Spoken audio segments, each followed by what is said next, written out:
This is a Go to War podcast, which is a mindset. It's time to go to war. You're the fucking problem. Get your mind right and get ready to go to war. It's time to go to war.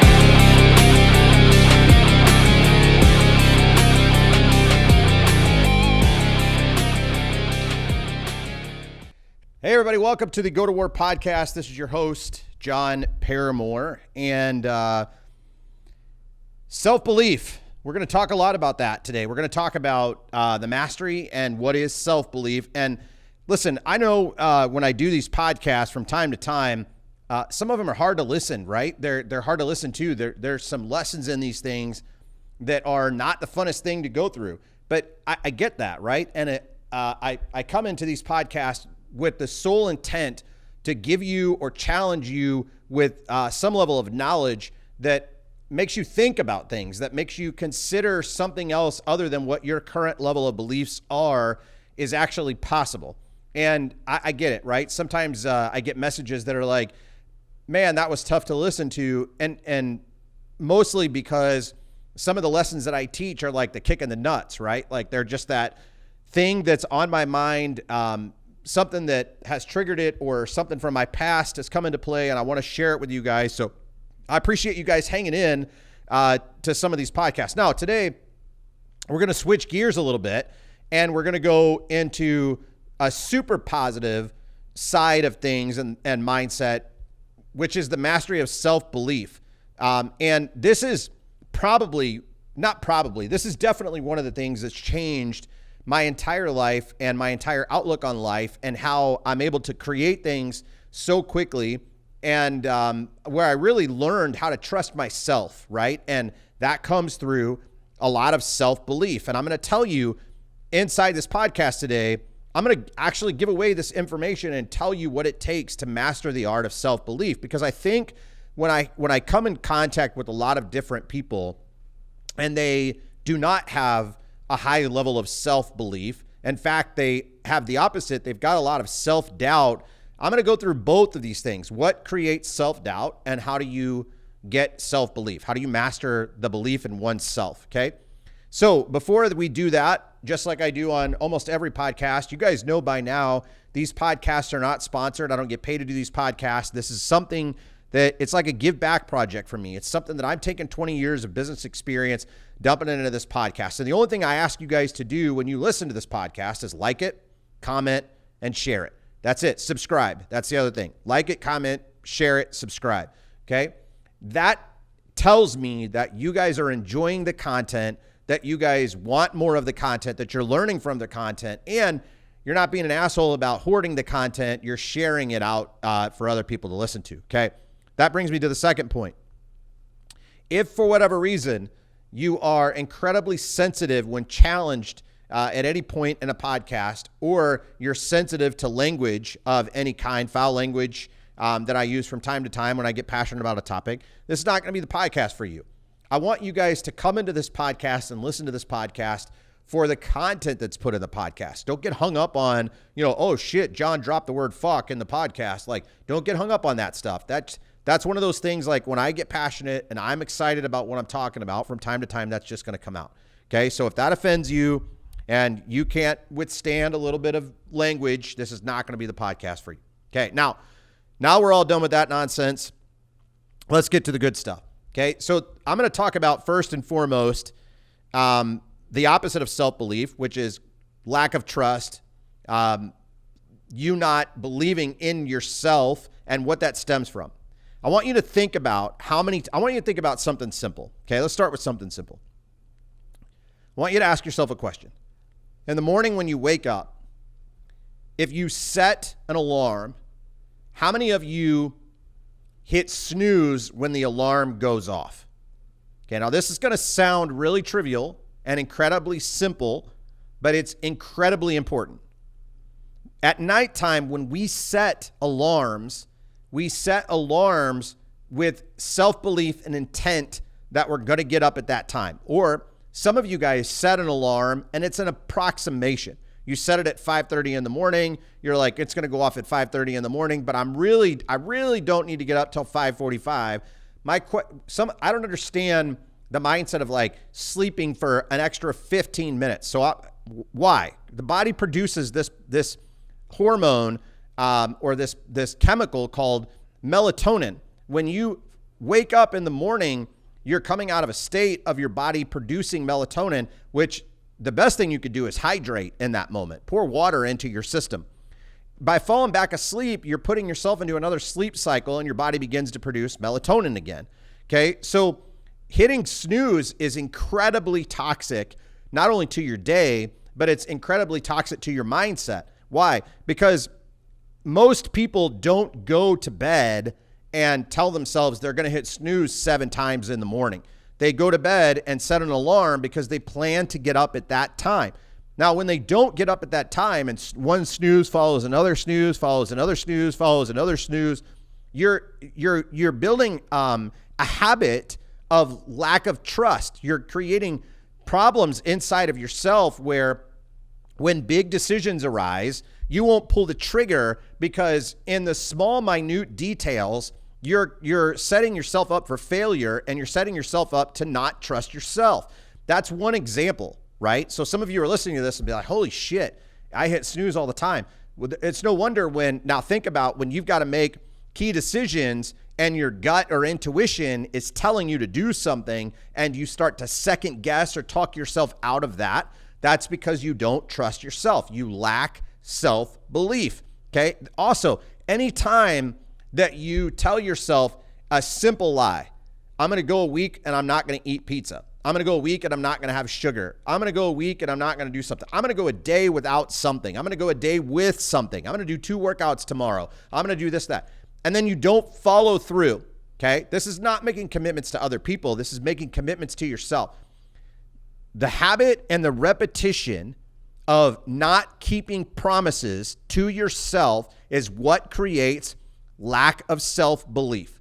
I'm going to say that again. The habit and the repetition of you not keeping promises to yourself is what creates the lack of self-belief, okay? You need to write that down and put that somewhere where you can see it if you struggle with this. If you lack self-belief, if you lack self-confidence, if you lack, this comes down from the conversations that you're having from yourself every single day, and where you say you're going to do something and you give yourself your word that you're going to do something, but then you don't follow through. You allow emotions to enter into the equation. You don't really like to do it. You don't want to do it, blah, blah, blah, blah. And then you just don't follow through. And I'm going to tell you that pattern, the bigger problem with that pattern is that you're going to show up the same way in other situations, and it's going to create people's inability to trust you because you don't trust yourself.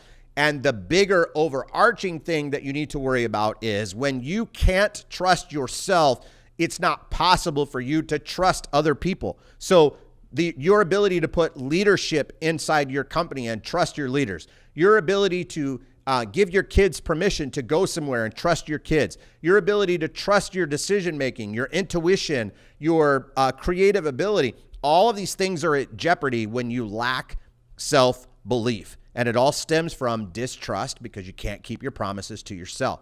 Now, John, you went and got crazy negative on us again. Nah, let me give you the positive side. Here's what's really cool.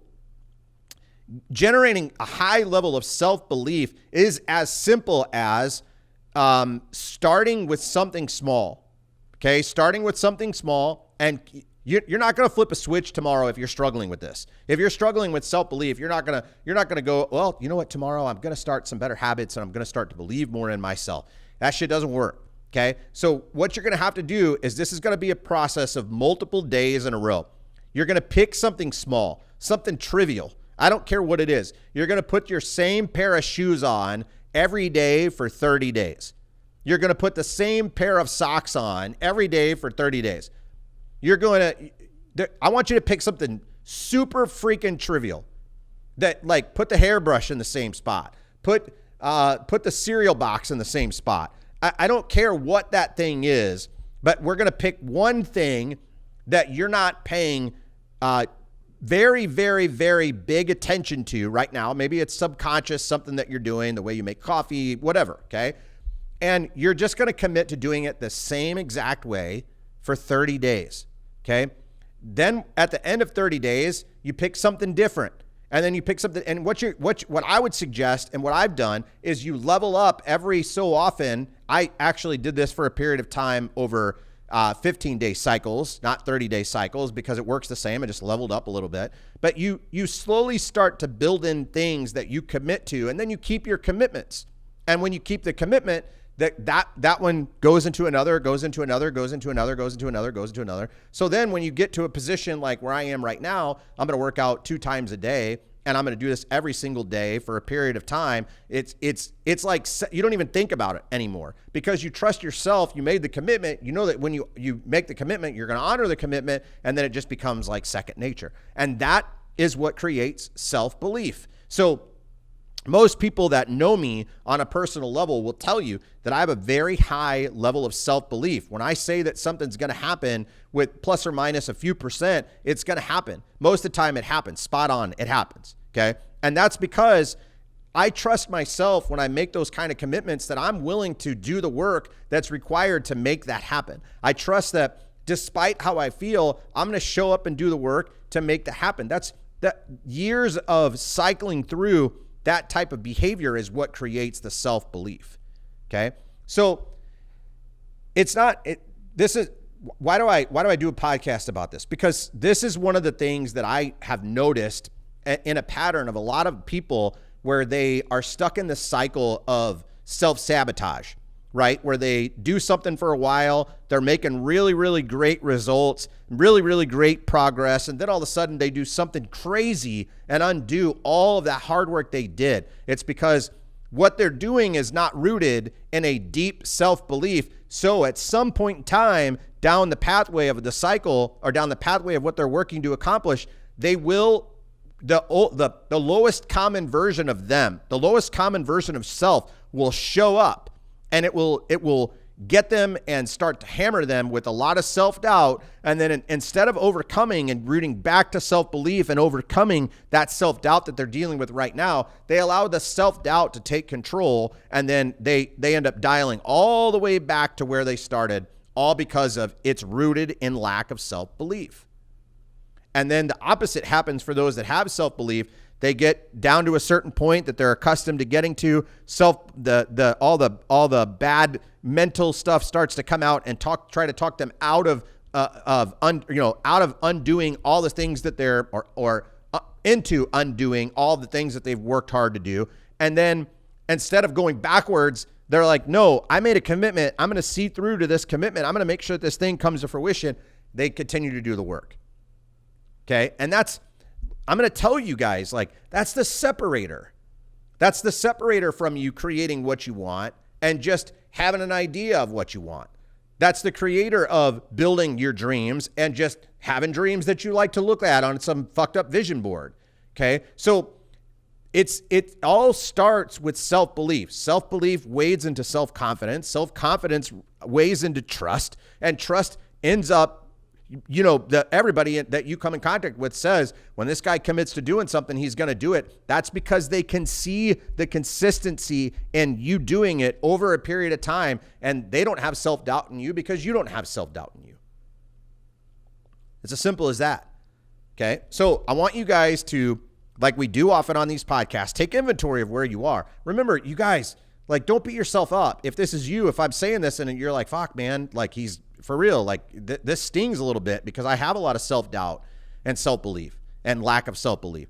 That's okay. You got to know that, like, where are you putting things into play where you're not keeping your word, not to me, not to your family, not to other people, to yourself, if you guys just get into the habit of keeping your word to yourself, it makes it so much easier to keep your word to other people. But you got to keep your word to yourself. That's where it starts, right? And you got to start simple. You can't be like, oh, you know what? John's right. Tomorrow I'm going to give up sugar. You're going to fuck yourself somewhere down the road because you're not in the discipline or the habit of keeping your word and trusting yourself. So when temptation shows up like a freight train, it's going to take you all the way back to where we are right now. So start with something simple, something trivial. And like I gave you guys some ideas earlier, it doesn't have to be something big. But make the choice to pull the trigger really think about what it is that you could do and start to get your mind right, and then pull the trigger on this and get ready and go to war. It's time to go to war. Thank you for listening to the Go to War podcast. For more information about Smash, please visit www.thesmashco.com. This has been the Go to War podcast.